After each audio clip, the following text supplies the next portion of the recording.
Hello, welcome to the Grain Brain book review and things I like, ideas that I like from this book. Let's dive in. So the first one is gluten is coming from the word glue, which means that is also used to glue things and to make things thicker. I was not aware of that particular idea, that gluten is actually has a relation to glue. This is where it starts. So what it means is that it also in your stomach it becomes some kind of a glue, so it's not good for you. That's the idea. Next one is gluten can cause inflammation in the stomach, which can lead to stomach problems and autoimmune diseases. This is what after he has some data to support, of course, some studies which can cause inflammation. That's the body response to it. Of course, I think it depends on the amount, but that's what he claims. Next one is gluten is addictive. That could be a reason of why companies added a big portion to every product. So he thinks that, or he said that, he claims that gluten is addictive. And it's actually makes sense because gluten has carbs. Gluten is actually carbs, and carbs obviously are addictive. And he also thinks that this is one of the reasons that gluten is added to so many products to make it more appealing to the customers. The next one is gluten is transformed into sugar in the blood. That's what happens eventually with gluten. It becomes sugars, and this is how you have more sugars, which can cause diabetes in turn. Next one is compared to a bar of Snickers, spoon of sugar, piece of multigrain bread, one piece of course, and a banana. The bread has the highest glycemic rate, mean the highest sugar levels, which I find really interesting. So he checked all those foods. So Snickers, which has a lot of sugars, spoon of sugars, which doesn't have that much, even though it may sound like it, but bread has the highest glycemic index or high glycemic rate, so the highest sugar levels, because it's going along with this one, so it transforms into sugar.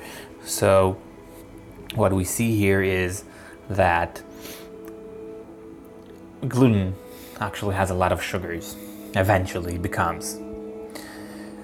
The next one is our body used to get most of its consumption through fats rather than carbohydrates. So back in the days, we got used to get most of our energy from fats. I don't remember the exact percentages, but I think like 60%, around that,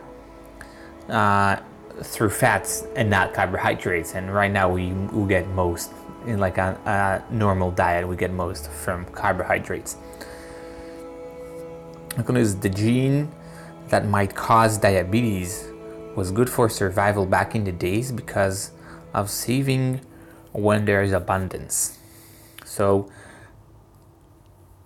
what he thinks is that there is a gene that causes diabetes for some people. There is a specific gene, but the origin of that gene is actually good for us. So we want to have this kind of gene. We used to want, anyway, because it helped our ancestors to save food when there is food, because this is how they had food and didn't have food. So it was like they had times of a lot of food. So this is the way of the body to save a lot of energy when there is abundance of resources and use it later on. So it used to be good. Right now it's actually a liability for many people, but it's still very interesting. It's actually, I like it very much, really good, very much. Next one is the relation between high fat consumption to early death is not obvious at all. So some people think that whoever consume a lot of fat might die sooner. So there's a popular notion. So he debunked that notion. He thinks there is no relation between those. Next one is the notion of glucose is better fuel for our body is not true. The body is equipped to derive fuel and energy from fat. We saw a similar idea before. So we evolved to derive fuel and energy from fats and not necessarily carbohydrates. Next one is lack of fat might cause memory problems. So there is like some relation between memory and fats. The brain uses fats to store memories and use and bring out memories, and that might cause problem there. Next one is lack of fat can inhibit the absorption of vitamin D. So that's another thing that correspond with fat. So in order to absorb the vitamin D, we need fats. And if we don't have it, the vitamin D won't get absorbed as well. The next one is the fatter you get, the smaller your brain will get. Kind of funny. Not funny, not necessarily funny thing, but he has some studies and data to support this claim, and I think it's a pretentious claim, of course, and might be offensive for some, but can argue with data sometimes. Next one is low cholesterol can lead to depression. So he also has some studies shows that low cholesterol can actually lead eventually to depression. Some people that have depression should try to get more cholesterol into their diet. Gluten-free diet might take time to affect, so we can see result. So he says that sometimes if you go gluten-free, you would want to see a result right away if you have some inflammation or any other problems. But I think it can take if I remember right, like a few weeks. So it might take a while. So be patient. Next one is it's healthy to fast because we use fat to get energy rather than carbs. So that's why it's good, and he recommends fasting all over across the book. And why it's good, it's because the body usually the body get energy from carbs, but when there is no carbs immediate available to the body, he goes to fat, so he takes it apart. It's harder for him to do that, but it's healthier for us. It's healthy for us to do that every once in a while.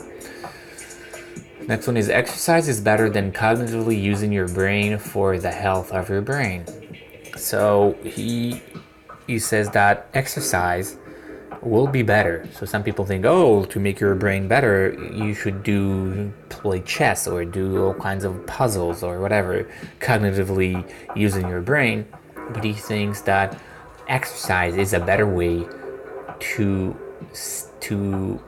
make your brain healthier, or to stay your brain healthier. It doesn't make sense, but next one is try to stick to 90-10 diet routine rather than the common 80-20 one.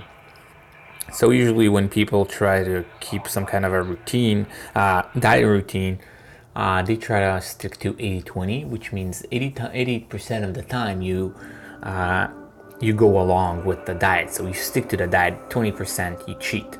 So he thinks that you should try to stick with 90-10. 90% you stick with it, 10 you cheat. Next one is the last one, I think. The right way to fast is not eating for 24 hours while drinking plenty of water. So I heard a lot of benefits that comes from fasting, and the question is what the right way. So to his opinion, you should do for 24 hours, no eating whatsoever, and drink plenty of water. So that's the idea. So you should drink a lot of water in the meantime. So not just the regular amount, a lot. So if I remember, it's supposed to help you clean your body. That's pretty much it here.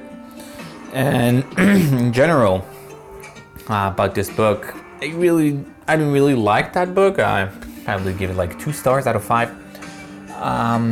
I think there is a lot of data that is not necessarily important, and also I think it gives too much weight to the gluten-free. So this is like his solution for everything. So any disease that is around, gluten-free can help. So I think it's a little too much, And there is also a lot of things that are not related to gluten and or grain, which also added to the book. So I really enjoyed that book, but still some information is interesting.